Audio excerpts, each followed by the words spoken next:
What's up, everyone? Welcome back to another review. This time we're taking a look at Stepfather 2, the direct sequel to the first movie, directed by Jeff Burr, once again starring Terry O'Quinn. Okay, I'm going to make this review as short and sweet as I possibly can. Overall, I don't think The Stepfather 2 is a bad movie. I don't think it's as good as the first movie, but by itself, I think Stepfather 2 was actually pretty decent. I think there are elements of this movie that I would have done much differently and make it more in line with the second movie. Particularly the overuse of gore of the kills. Stepfather 2 has got kills that can be ranked, that can pretty much name it as a slasher movie. And if you watch that first Stepfather movie, it's not a slasher. It's a psychological family drama. That's where the horror really comes from. Is basically from the horror of the first movie comes from the unpredictability of what Jerry Blake it can do and what he's actually capable of. That's where the horror comes from. The whole slash stuff in the last 5 minutes of the movie, that's just a bonus with the cherry on top of the cake. But Jerry Blake doesn't kill that many people in that first movie. He only kills people who he deems as a threat to the family that he's in. I mean, again, we do get that in Stepfather 2, but it's just overblown because it's almost but too many people are getting off in this movie, and Jerry Blake goes from being like this this deranged family man into Michael Myers, so to speak, because he's offing people left and right. Like, he kills his psychiatrist and a prison guard at the beginning of the movie.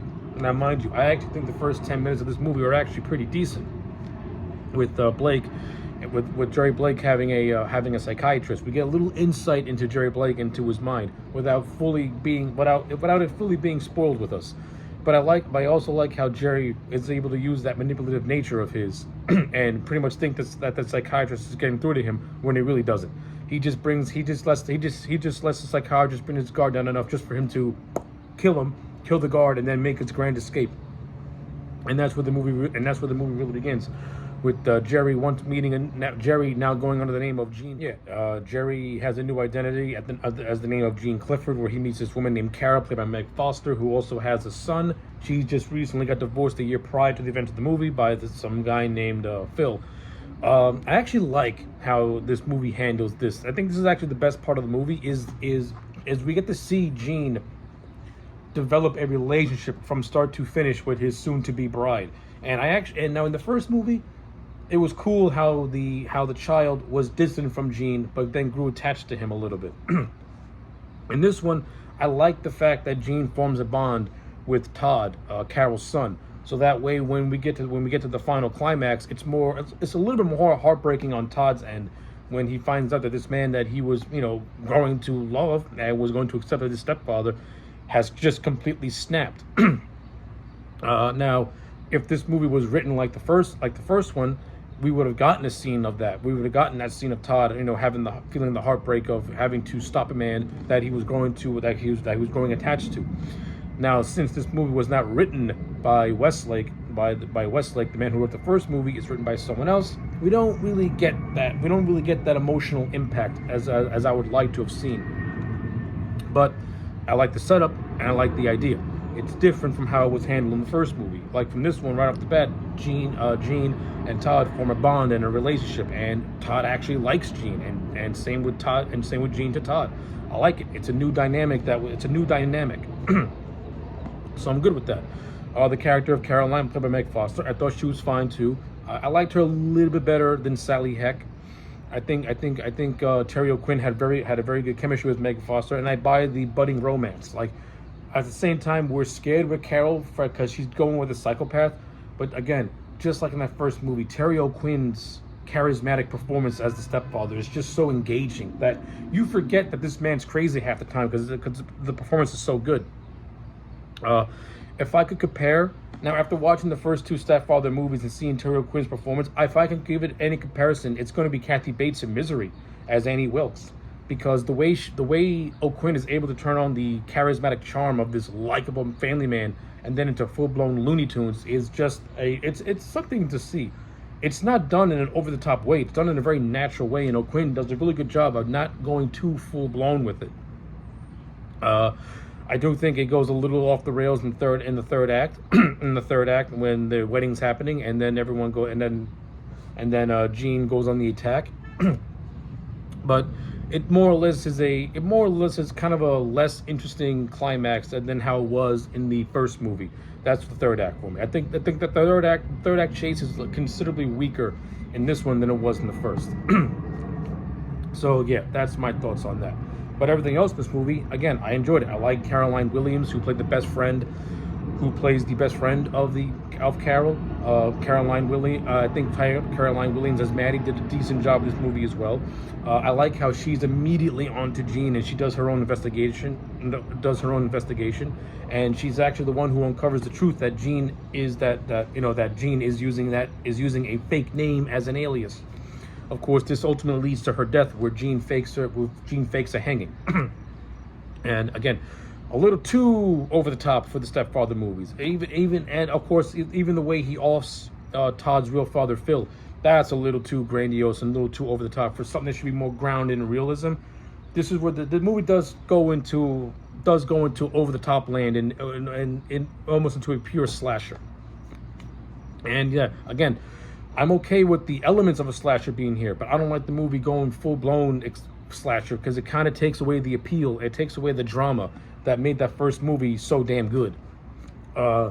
In terms of just how Jean is as a character, we do get more insight. As I mentioned, the whole stuff with the psychiatrist I thought was really good, but we also get to see how Jean is before he meets Carol. Like, he's alone in a hotel.